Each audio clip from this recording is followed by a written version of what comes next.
I'm Hazel Jarvis. It's Art Online.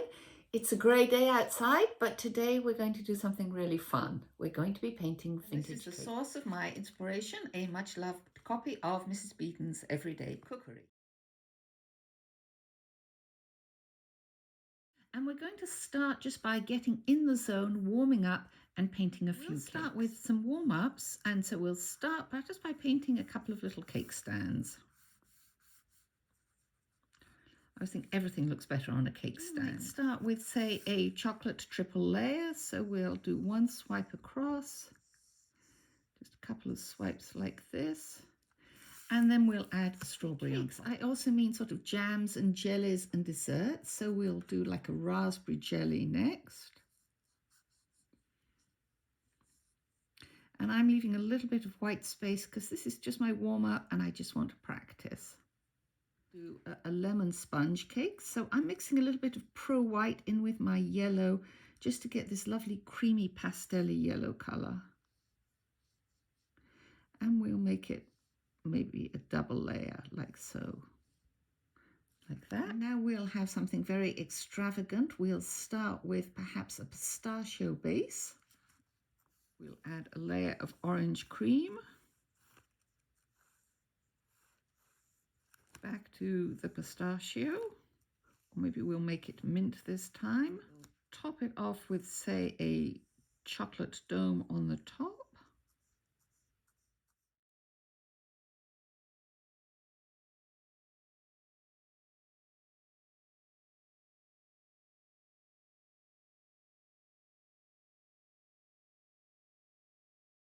So once you're warmed up and you're dreaming of apricot sponge and raspberry jelly and triple layer chocolate cakes, then it's time to move on to the actual painting. I'm going to paint a triple chocolate layer with orange mousse cake. So I start by drawing out my cake very lightly, but it doesn't have to be perfect. And I like to go back at the end with my fine liner.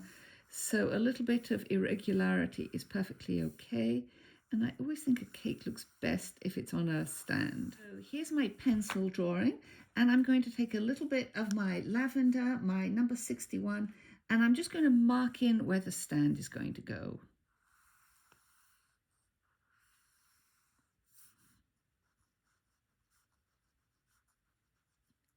If you want it totally symmetrical, of course, you can always cut a stand out and draw around it. But for this, I like it kind of quirky. Bottom layer is a layer of raspberry jelly. So I've mixed a little bit of white into my pink to get this very pretty pastel-y pink. We'll add a layer of pistachio icing, but we're not going to let it touch the pink. We want to keep it separate so that it doesn't bleed. Like so. From there, we mix in our two browns, 46 and 47, and that gives us a beautiful chocolate color. And this is going to be a triple chocolate layer sponge. So in go the layers of chocolate sponge. And again, try to make sure they don't touch. We'll have a layer of key lime pie filling. Because don't forget, this is our fantasy cake. You don't actually have to go ahead and make it. So here are our lime slices going in. Mix some white in with our orange number 33 to give a lovely sort of creamy orangey color, like an orange blancmange.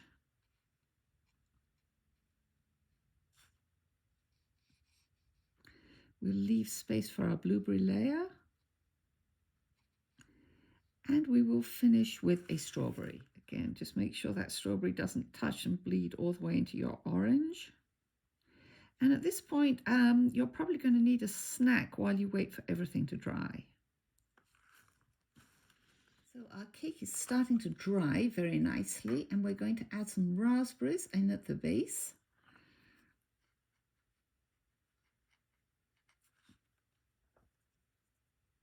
And this is my pink number 34.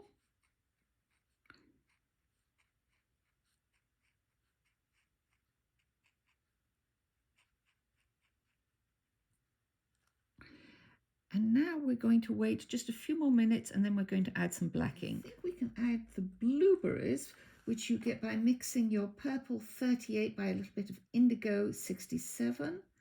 And we'll just add the blueberries over here. While I wait for that to dry, I'm going to just add a little bit to the stand. Something to dry is really annoying, so while you're waiting, you might possibly want to go back to your test sheet and play around with that. So it's almost dry enough, so I'm going to use a marker and I'm going to add some nice ink details. So I'm going to start at the top.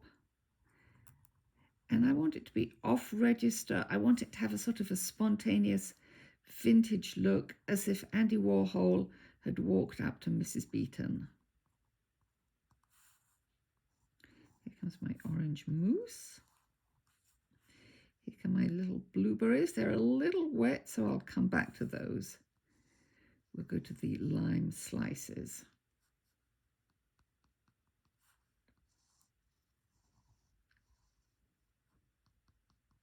We'll put in some orange slices because I'm afraid I almost forgot those.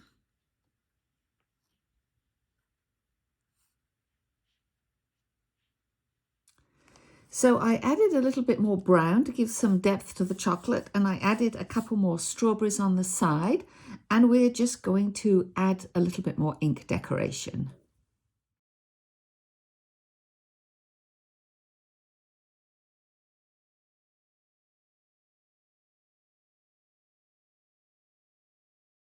Now, I think a background is really fun, so we're going to add a background to our little cake. You can refer back to your colour study, and I think perhaps I'm going to do this sort of pistachio green for my background. So you want to be sure that you've got enough of this. I'm running out, but if I add a little bit of white, I can probably get there. And it's clearly time for me to replace my set. So I'm going to start over here, and I'm just going to tuck in some colour.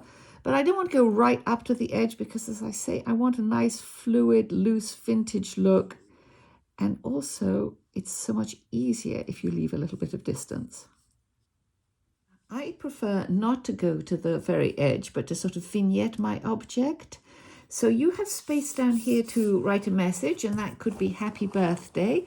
Or if you're thinking about this as a Valentine's card, it could be life is sweet because of you, or some other message. But I hope that you will enjoy doing this. I hope you'll have fun. I hope you'll use your imagination.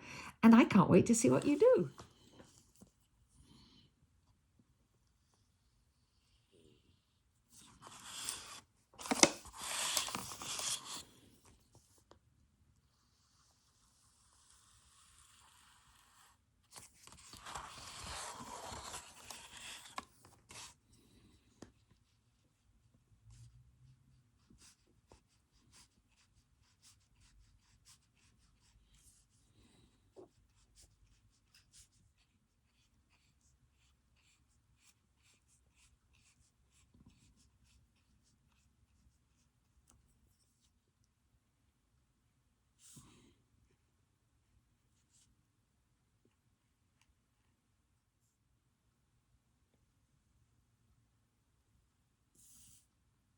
So here is your Mrs. Beeton meets Andy Warhol vintage inspired cakes.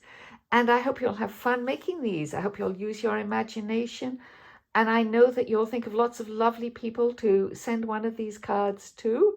And if you don't make them as Valentines, they're always perfect for birthday cards. So I can't wait to see what you do.